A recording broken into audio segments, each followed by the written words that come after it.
कार्यक्रम के पुण्यार्जक परिवार हैं Shri Parasnath re rolling mills limited, Durgapur 1, Bardhaman, Paschim Bangal. Amita Jain, wife of Anil Kumar Jain. Sangita Jain, wife of Vipin Kumar Jain. Rishabh Jain, Shubham Jain, Alka Jain, Srishti Jain एवं समस्त जैन परिवार, दिल्ली। स्वाध्याय महिला मंडल बड़ा मंदिर एवं महिला मंडल मंदिर जी, मुशर्रफन, जयपुर। प्रकाश पद्मन्ना मुगड़ी, शैला प्रकाश, अनूप प्रकाश, प्रांजल जतिन मेहता, केवल जतिन मेहता, यशवंत नगर, कोल्हापुर, महाराष्ट्र। डॉक्टर निर्मला कोठारी एवं कल्याण मित्र स्वाध्याय ग्रुप, पुणे। श्री सुभाष जैन, श्रीमती सरोज जैन, श्रीमती रेणु जैन, श्रीमती अंजलि जैन, श्रीमती आरती जैन, सानवी, वर्धन, आरव, कुवम, सोनीपत, हरियाणा। श्रीमती श्रीमान एवं पुत्री की ओर से गुप्तदान। मानक चंद, कमला देवी, राकेश, नीतू, ऋषभ एवं आयुषी मुशरफ, B123, सेठी कॉलोनी, जयपुर, राजस्थान।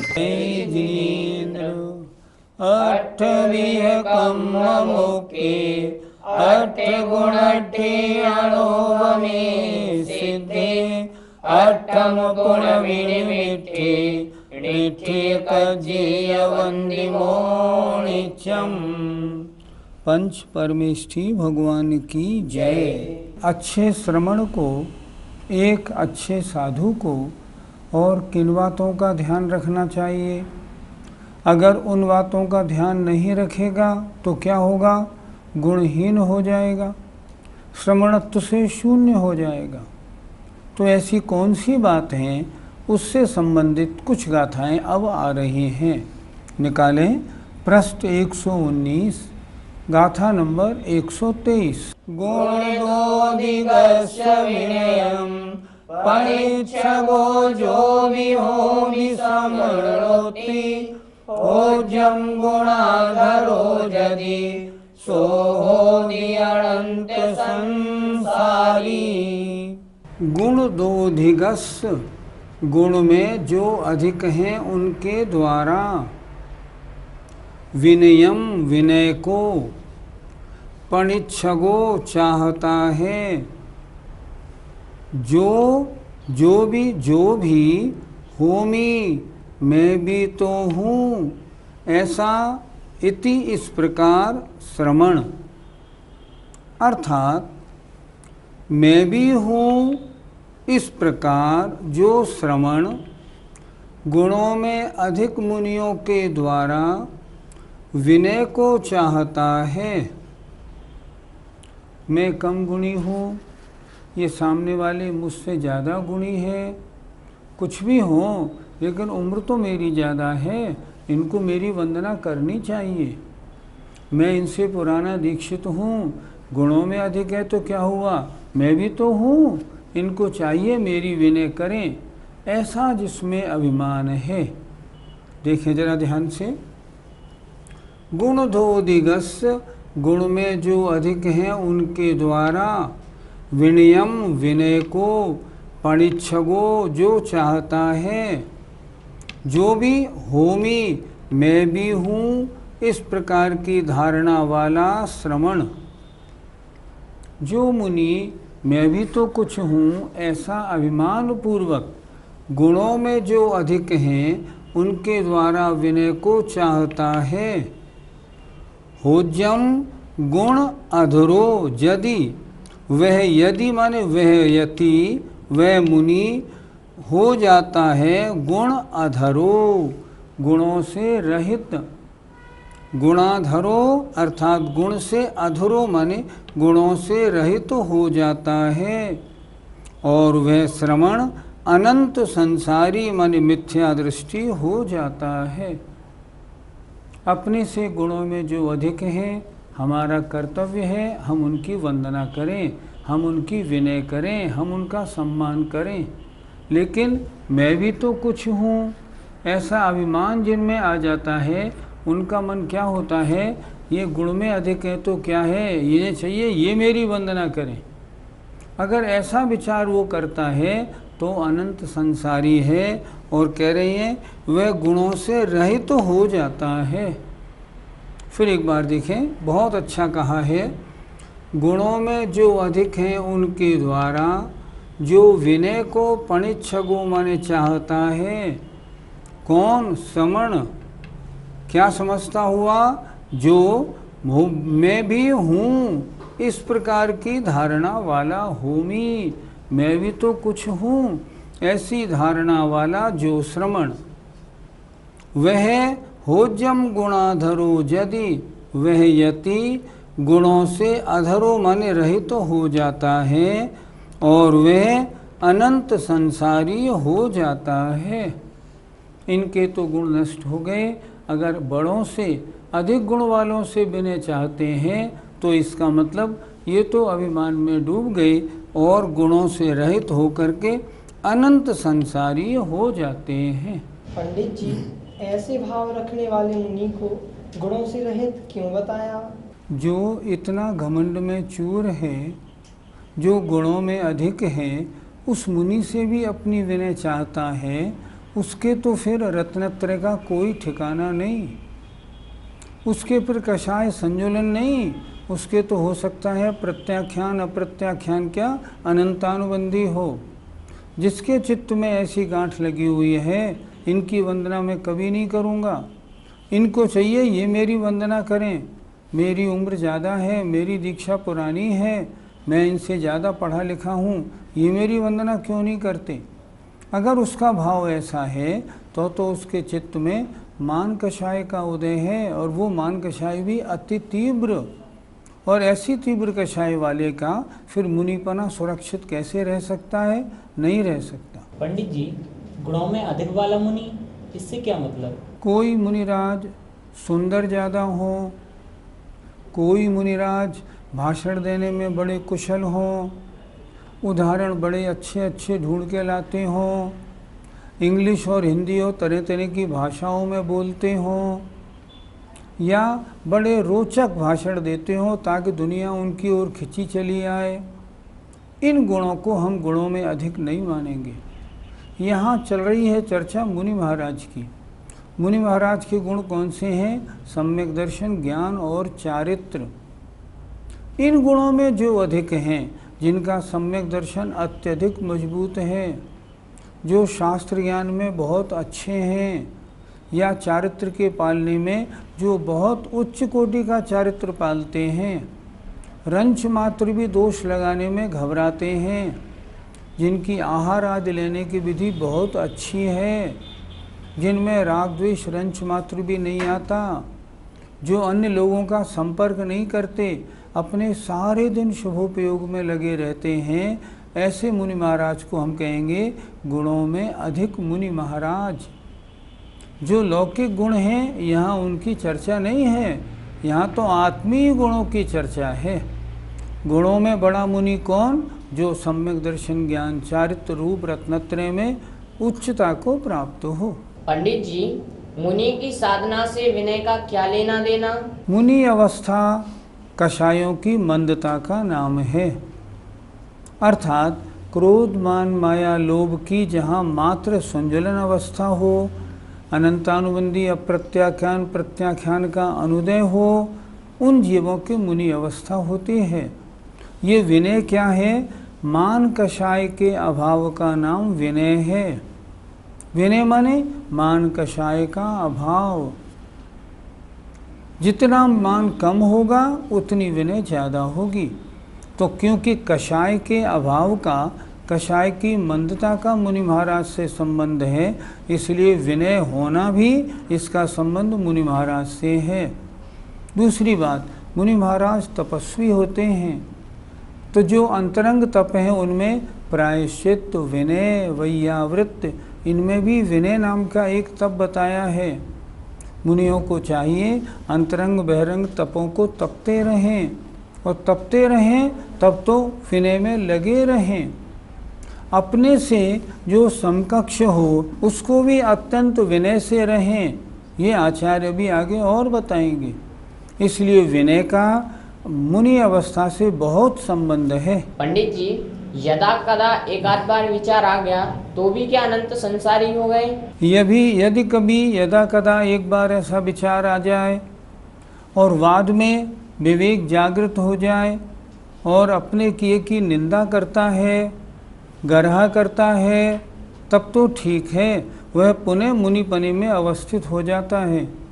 लेकिन ख्याति पूजा लाभ के लिए या अन्य कषाय की तीव्रता के कारण जो अपने उस आग्रह को नहीं छोड़ता है, वो तो मुनि फिर नियम से अनंत संसारी हो ही जाता है।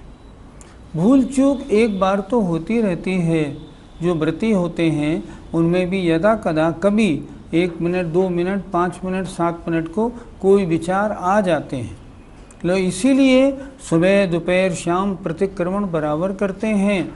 मेरे न चाहते हुए भी कोई ऐसे विचार मुझ में आ गए हों, मेरा दोष मिथ्या हो। और अगर ऐसा न करे और आग्रह रखता है ना, तब तो अनंत संसारी गुणों से रहित वह मिथ्या दृष्टि बन जाता है। आचार्य इस संबंध में अगली गाथा में और भी एक विशेष बात बताते हैं।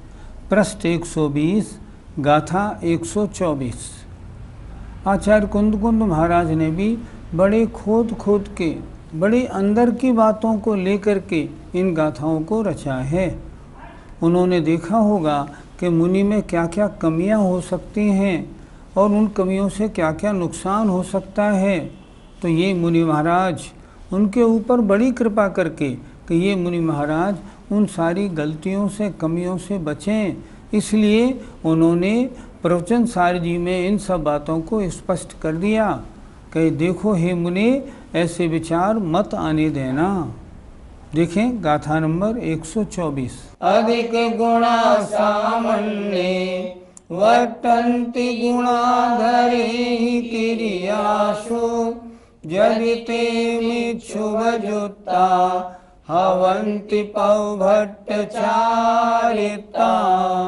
अधिक गुणा, जो गुणों में अधिक हैं, सामान्य ऐसा साधु, यदि गुण अधरे ही, जिनके गुण जो गुणों से रहित हैं, गुणों को धारण नहीं करते हैं, उनके साथ क्रियासु विनय आदि क्रियाओं में वर्तन्ति प्रवर्तन करता है।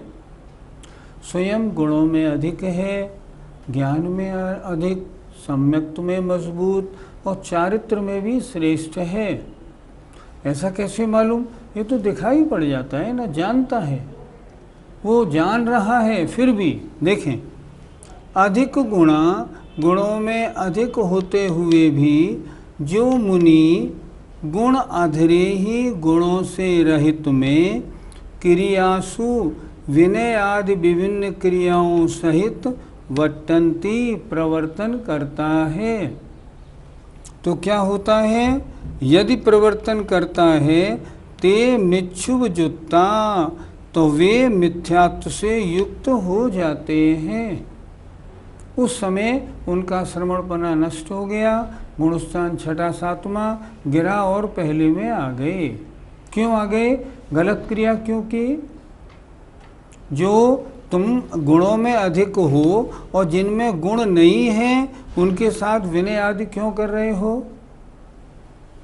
फिर देखें एक बात, जो गुणों में अधिक हैं, ऐसा जो मुनि गुणों से रहित मुनियों के साथ विनय आदि क्रियाओं में प्रवर्तन करते हैं, यदि प्रवर्तन करते हैं तो वे मिथ्यात्व से युक्त हो जाते हैं और भ्रष्ट चारित्र वाले हो जाते हैं।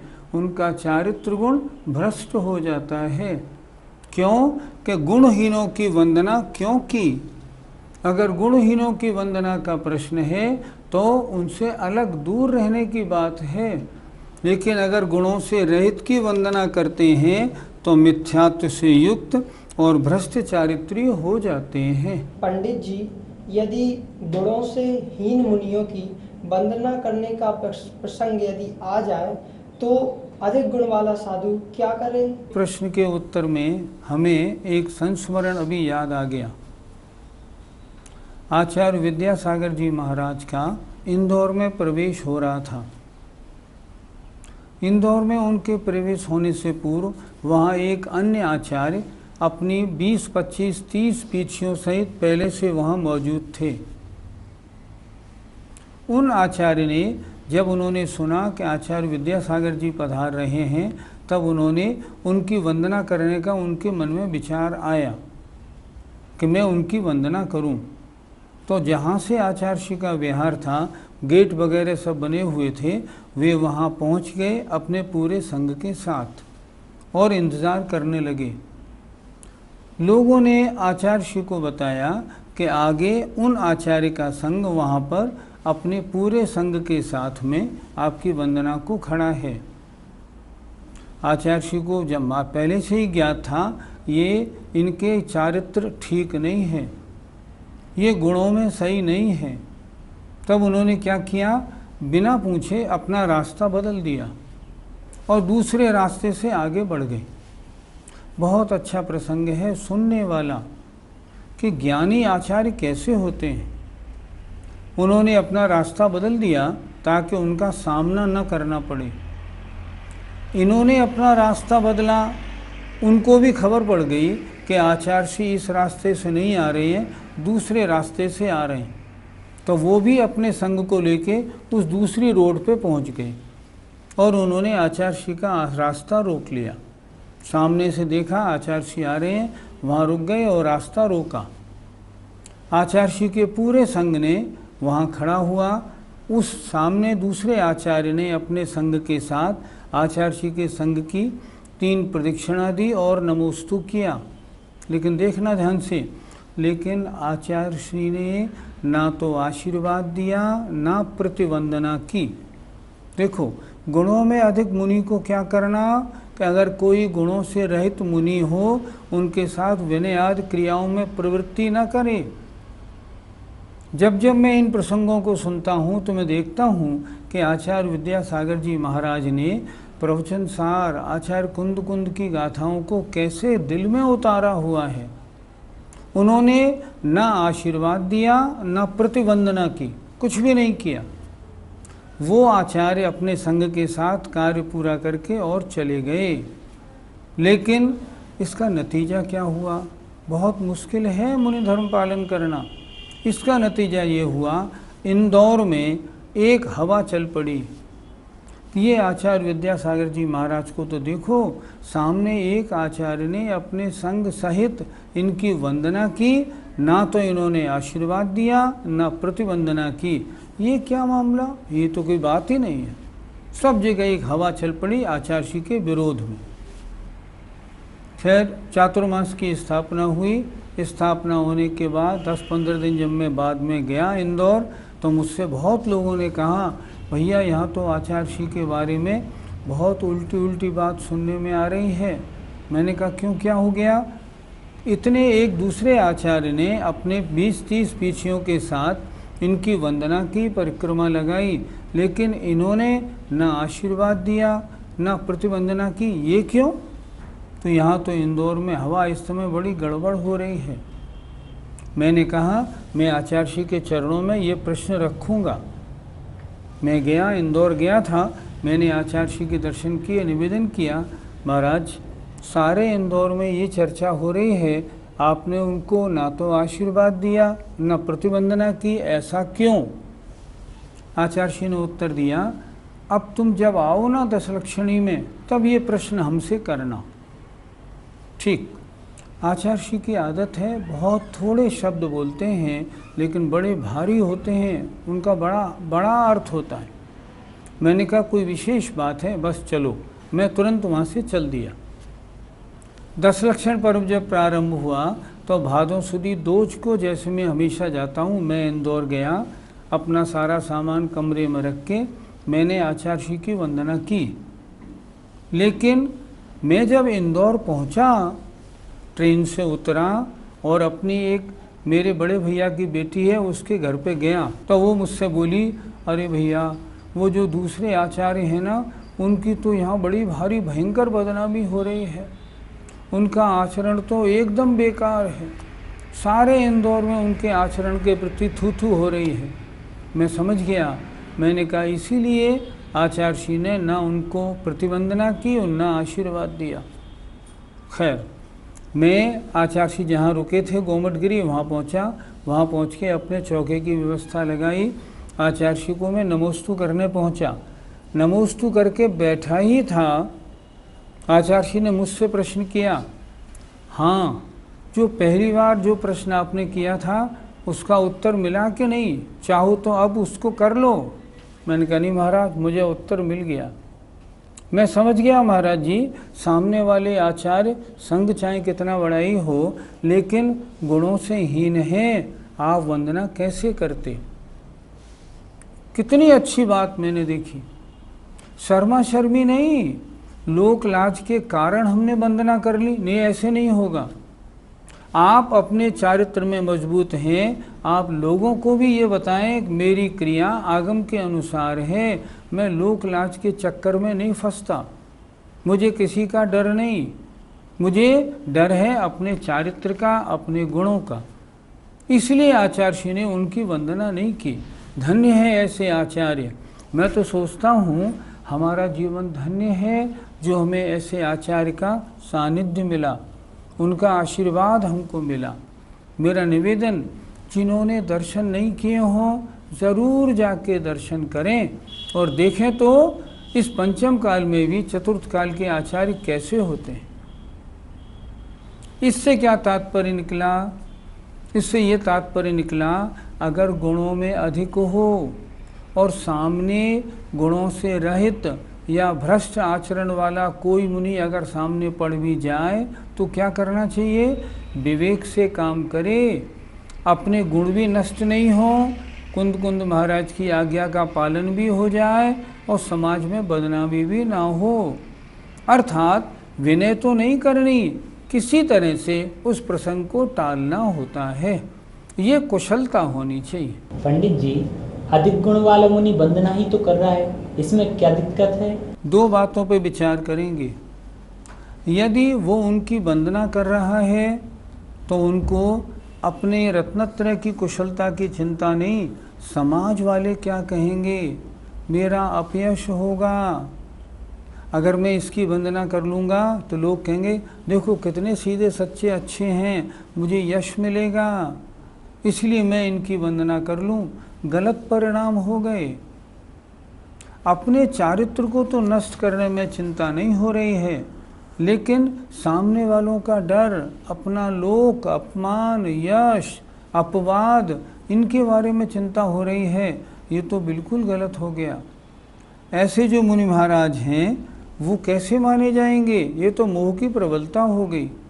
दूसरी बात, उनके द्वारा यदि भ्रष्ट चारित्र वाले मुनि की वंदना की जाती है तो एक तरह से उन्होंने भ्रष्ट चारित्र की अनुमोदना कर ली।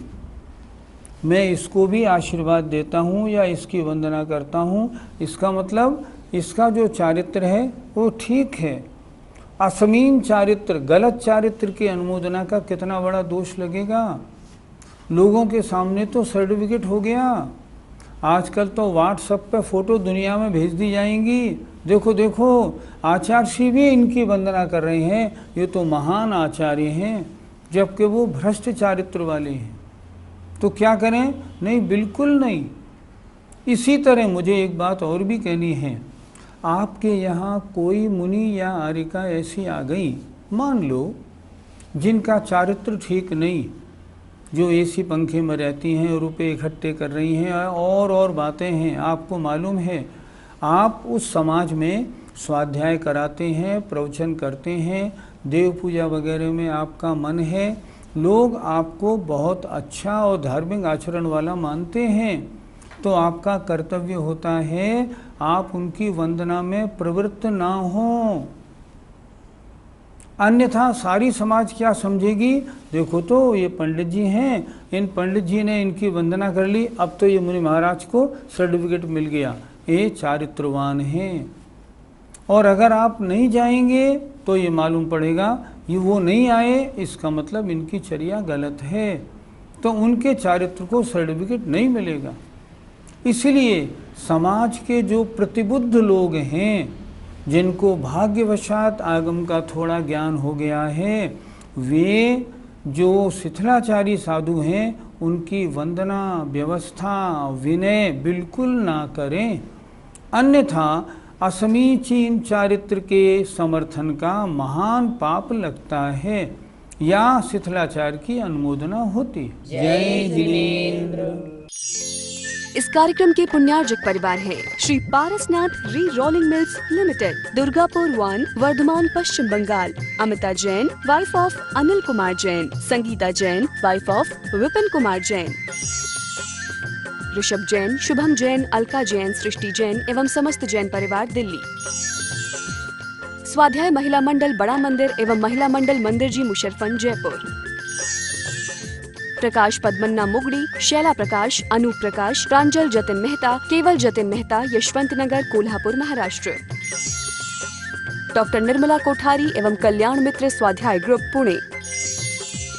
श्री सुभाष जैन, श्रीमती सरोज जैन, श्रीमती रेणु जैन, श्रीमती अंजलि जैन, श्रीमती आरती जैन, सानवी, वर्धन, आरव, कुवम, सोनीपत, हरियाणा।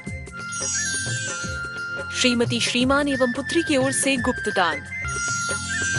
मानक चंद, कमला देवी, राकेश, नीतू, ऋषभ एवं आयुषी मुशरफ, B123, सेठी कॉलोनी, जयपुर, राजस्थान।